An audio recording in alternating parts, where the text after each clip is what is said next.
മറ്റൊരു കാര്യം, പാചകം ചെയ്യാൻ ഉപയോഗിക്കുന്ന അരി, മറ്റു പച്ചക്കറികൾ, ആഹാരപദാർത്ഥങ്ങൾ എല്ലാം തന്നെ കൃത്യമായ രീതിയിൽ സൂക്ഷിക്കുന്നുണ്ട് എന്നുള്ള കാര്യം ഒരു ഭക്ഷണ ചുമതല ഏൽക്കുന്ന അധ്യാപിക ഉറപ്പുവരുത്തണം.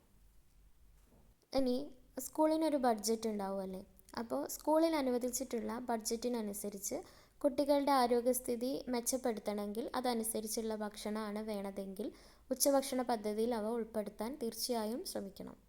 അതുമാത്രം മതിയോ? ഇപ്പോൾ ഭക്ഷണം തയ്യാറാക്കുന്നതിന് ആവശ്യമായ അരി, പച്ചക്കറികൾ, മറ്റ് ധാന്യവർഗ്ഗങ്ങൾ തുടങ്ങിയവ തീരുന്നതിനനുസരിച്ച് കൃത്യസമയത്ത് തന്നെ റീസ്റ്റോക്ക് ചെയ്യണ്ടേ?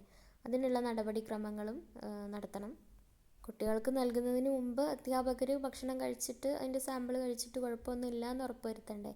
അപ്പോൾ ഇങ്ങനൊരു ചോദ്യം ഇൻ്റർവ്യൂ ബോർഡ് ചോദിച്ചാൽ ഈ പറഞ്ഞ ഉത്തരങ്ങളൊക്കെ നിങ്ങൾക്ക് പറയാവുന്നതാണ് കേട്ടോ. ഇനി ഇതിൽ കൂടുതൽ ആർക്കെങ്കിലും എന്തെങ്കിലും അഭിപ്രായങ്ങൾ ഉണ്ടെങ്കിൽ ഒന്ന് കമൻ്റായിട്ട് ഇടാം കേട്ടോ.